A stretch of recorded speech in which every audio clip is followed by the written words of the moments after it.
Good evening. According to the CDC, in 2019, about 8,000 people over the age of 65 died in traffic accidents, and about 250,000 were treated in emergency departments for these same crashes. Given this statistic, it stands to reason that people over the age of 65 should be required to take a road test annually due to their decline in their functions, and as well as for the safety of everyone. Now, it is a known fact that our bodies change over time, both biologically and cognitively, but the most common biological functions that decline in the elderly are vision and hearing. While some states do require a vision test every 1 to 6 years, we should require both a hearing and a vision test for the elderly every year due to the increasing changes that are happening to their bodies. Hearing tests should be mandatory as you need to be able to hear the sounds of the road and sounds of your own car.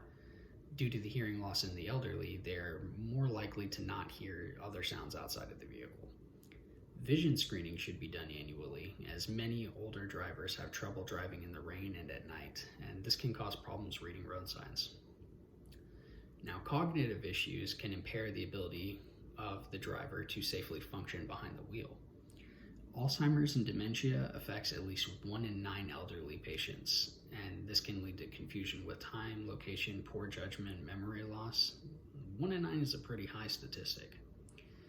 Now, arthritis, while it is not a cognitive issue, does cause pain, which can create cognitive impairment. And arthritis affects 50% of adults over 65. This can affect their ability to make turns. This can affect their ability to turn their own head, their steering wheel, even braking safely. Now, Alzheimer's and arthritis are just a couple of things elderly people are diagnosed with, but there are many others that impede the ability to drive.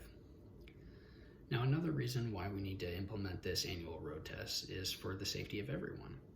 Having the elderly retake a driving test will help protect both themselves and everyone else. According to the AAA Foundation for Traffic Safety, on a mile-per-mile basis, the death rate of drivers 85 and older is almost triple than that of drivers 16 to 17, aka the newest drivers, the completely inexperienced drivers. Now, it would be in the best interest of the elderly person to get retested because it would allow them to focus on their driving skills, as most people, you would think, would like to transport themselves as long as possible. Retaking this test would not only allow them to do that, but it would be a great refresher or reminder of all the traffic rules, as well as an update on those that change over time. And it would decrease the rate of accidents per year. So in conclusion, elderly people 65 should be required to take an annual road test due to their decline in functions, and as well as for promotion of safety for everyone else around them. It is imperative that we look into making this change. Thank you very much for your time this evening, and a very special thank you to Dr. Wilcox for allowing me the opportunity to speak with you. Have a good night.